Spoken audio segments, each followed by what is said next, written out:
given a job, and after a 12-hour workday, wrong page, I would get in line, get a slice of bread and a bowl of soup. What a country. What depression. Positive outlook. Just like the positive outlook that Narissa has exhibited here. I am proud to know these people. As a community, we should treasure what they have accomplished. This is not the norm, gentlemen. It just doesn't happen in most communities. As elected officials, you have a tough job, but not an impossible one. You could choose to sit back and discuss how difficult times are, financially, true.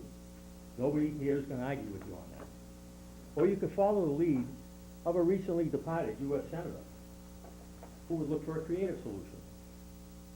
I'm betting on that second option. The kids in this town need that second option. Finally, I want to tell you that I've had the opportunity to be a kind of a sounding board for Jen as a means of discussing her ideas and the myriad issues she must deal with on a daily basis. I know how difficult it is to do her job and how alone you can sometimes feel. I can tell you that we have a committed, responsible, and enthusiastic young lady, wise beyond her years. That is an asset that this community, and especially our teams, cannot afford to lose. So again, to quote that departed senator, the dream does live on. Let's commit to fighting a way not to shatter it. Thank you. At this time, I'd like to introduce Jenny O'Leary, who will introduce some of our treasured, not ready youth. Jenny? Hi there, Jenny O'Leary, North Reading Youth Services Director. I'm sure by now you should recognize me. Not the first time up here. I'm actually not going to be really speaking tonight. I wanted to introduce a couple of our young citizens who this is a great opportunity for them. It's a learning experience, and it's also a leadership opportunity for them to have this chance to speak in front of you. So thank you very much for allowing them to be here. And remember, please, that they are your young residents and citizens and our potential future government officials. Thank you, Jenny. Thank you. Hi, my name is Cindy Kai. I'm going to be a sophomore at the North Reading High School this year, and I am a little nervous to be here, but I really do care about youth group, and it's had so much impact on me for the last 2 years. I've been a member ever since it started, and it just presents so many opportunities for youth all over town. And a couple of things I got out of it was I attended this institute called the Northeast Youth Leadership Institute. It was a program where it got youth all over from the northeastern Massachusetts to come together to work on our leadership skills. And I had the honor to attend it twice, last year and this year. This year I was actually asked back to go back and help as an advisor to all the other youth who were new to it. And the first year I came back, I got this idea of a program, or not a program, just like a little group, called the Youth Spreading Information. It's basically a peer education. We cover some topics that give resources and information to youth who need it at the high school and the middle school. And we're just moving ahead a lot, and I'm just glad with our progression. And youth group provides so many activities and workshops that occupy our time, and it's fun and useful. And I think that with youth group's help, that without it, I can guarantee that the drug abuse and alcohol usage would have gone up if youth group was never here to begin with. And I can say that it probably will go back up if it is gone and it's not funded anymore. And I think it's just something that all youth need in this community. So from my personal experience as being part of this group, I've grown as a person. My leadership skills has grown, my confidence has grown, and so has my appreciation for our community. I think that if this program could help me make a difference in our community, such as UC, or Youth Spreading Information, I think that it should stay funded, and that it just can help so many other people in our community. And really think about the reasons why we began this program and look at what we've accomplished so far. And if it's safe funded, we can achieve so much more. Thank you for your time.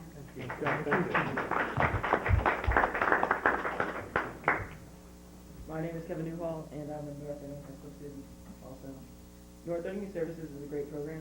It helps the youth get back to the community. I've done a lot of community service through the program, and I've learned how rewarding and fun it can be. I participated in the mentoring program. I learned how great it is helping the younger kid grow into a better person. I also participate in youth group. It has helped me learn life lessons.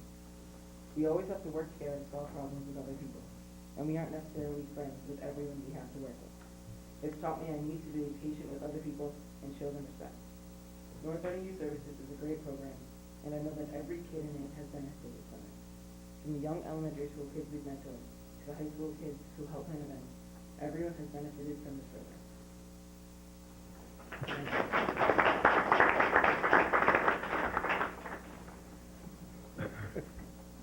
Hi, my name is Christina Vicky.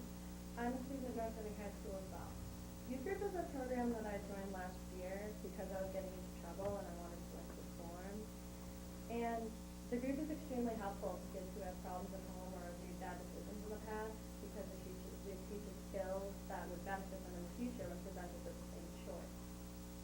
I think it's a fantastic group, and it would be a huge loss to this town if it would discontinue because it would definitely help a lot more people in the future.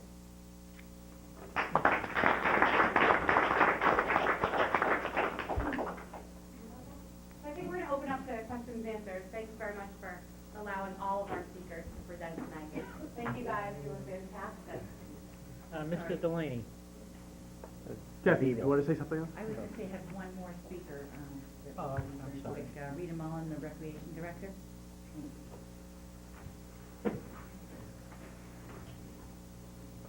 Mullen, 163 Chestnut Street, North Reading, and I'm speaking as a member of the community. You're not planning on building another field I somewhere? am. It started already tonight. You're going to put a dome on the high school, right? Oh, no, she's putting her glasses on again. Oh, Well, all right. I'm also, Multiple pages she's holding, too. ADHD was suspended when I was a high school senior, and the youth program of that day helped me. So. I look at the youth services director as not only youth services, but a youth and family department. As you know, when there are problems with your children, it affects the whole family, and everyone's in turmoil. In this situation with our children in North Reading, it also affects more than our family. As a mother of two middle school students and chair of recreation, I have my ear to the ground with what goes on in the town parks. This summer, since school ended, on the last day, we had a number of middle school children show up in the wooded path off of the Ipswich River Park for a scheduled fight. Two boys, 6th and 7th grade, that you know, and you know, and you know, and you know. Oh, I do? Were encouraged by other boys and girls cheering on the fight. When enough blood splattered, and only one boy said, "I quit," he was pushed back into the fight by an older boy, about 15 or 16 years old, who said, "Keep going," and the fight did. The other kids got scared because of the amount of blood and ran off to Raya's store, where the kids congregate, to tell all the schoolmates about the fight. One of the boys' tooth cut into the other boy that was fighting. His hand went into the other boy's tooth, and that boy was transported to the hospital. It was a very serious infection he had. I don't know up front that he really told the family when he got home what happened. It was one of those, I fell off the bike or whatever. Within the next 2 weeks, one boy was brought to the hospital with a bruised spine, dropped by another boy. One girl punched another girl, and 2 days later, that girl was brought to the hospital with a misaligned jaw. One boy was held in a headlock so long that during a fight he passed out. He went limp, and the boy let go because he thought the boy died. Most of the parents that I'm talking about tonight, and this all happened within 2 to 3 weeks after school, don't even know these stories because the kids are telling them that they fell off the bike, they tripped, they did this, they did that. None of those stories, the kids knew what happened. The parents knew what happened. End of story. Why shouldn't I believe my good little boy or girl? They never lied to me in elementary school. Why should they lie now? All happy endings, yes. Could it just as easily have been a traumatic ending and a traumatic result? Yes. After all this activity in just a short time, I called on the youth services director to help out. Currently, Recreation is working on a policy that if there is unacceptable behavior with a child, that child will be suspended from park activities. Parents will be notified, and until they sit with the youth services director to remedy the bad behavior with a plan, the child is going to be suspended from the park. Whether they play soccer, baseball, whatever, they'll be suspended from the parks, and we're going to be able to work out something with the youth department. We'll work on it. We're going to bring the plan to the TA to make sure that it's acceptable, and we'd like to do that because there's a bunch of problems happening at the different parks. Recreation is also going to sponsor a meeting with the leagues in a few weeks. Their board of directors, the coaches, and parents, if they want to come, to discuss what a youth services director can do for their troubled players, families, that might have family issues, going through a divorce, or they might be acting out. Hopefully, with what we've seen with this youth services director, they'll be able to help these coaches in how to deal with these better than we were kids when the coaches in those days, when my father was a coach, told the kids, get back in there and quit being a baby and play your position. Probably didn't help the way it should. But it's not only a recreation problem, or a school problem, or a league problem, it's everyone's problem. And as these seemingly minor skirmishes, which are really serious, keep happening, it taxes the schools, police department, and fire department. It continues with drugs, alcohol abuse, overdoses, injuries from the fights, theft, and protection of your private property with break-ins, etc. I don't care what you pay a firefighter or a policeman to do. The day he has to respond to that accident of a child without a happy ending, we can't pay that policeman or fireman enough to deal with what they have to do. I look at this position as buying insurance that you never have to use. I look at this position that should be paid for by everyone because it is preventive maintenance for all departments, families that eventually get affected because of the incidents above. Can it affect you? Ask the families that have been affected because police officers and firemen are at one end of town taking care of a fight at a park or an injury from these menacing kids. And when there is a real problem at the other end of the town, the short-staffed department can't get there in time. That's when it'll affect you. I can attest to that. If you say 2 years ago you knew this position would come back to haunt you, you are right. It's back and it's haunting you. But it is no different than you accepting a grant for a policeman or fireman that does not cost the town for 2 years to see if it fits into the system or if we really need this position. It gives us a chance to look at it and say, do we really need it? I think, in my opinion, we all really need it.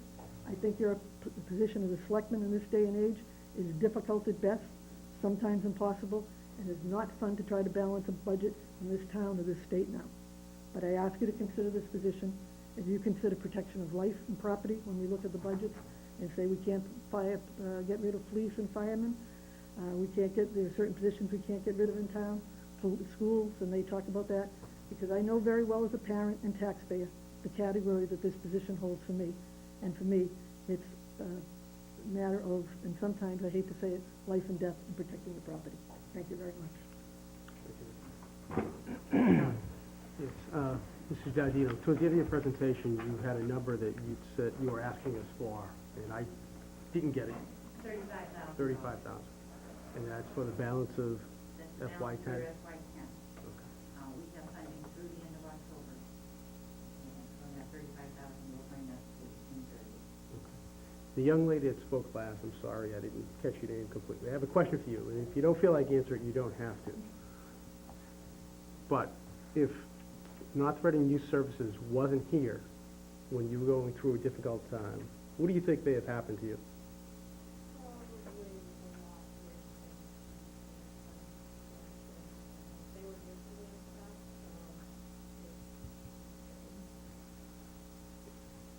Jenny, in terms of all the youth that have come through your program the last 2 years,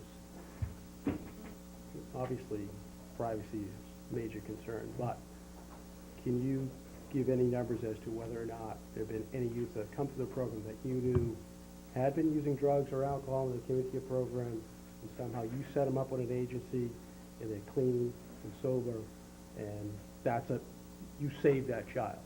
Can you point to any of those examples? I mean, to me, that's, I know, it's very- I think that it's difficult to have if there's these ways that we can show that these kids have done great things and have become leaders when we have helped them. The statistic that we often get is how many kids have overdosed or have had all these different issues. It's hard to say which have been saved. I I can say that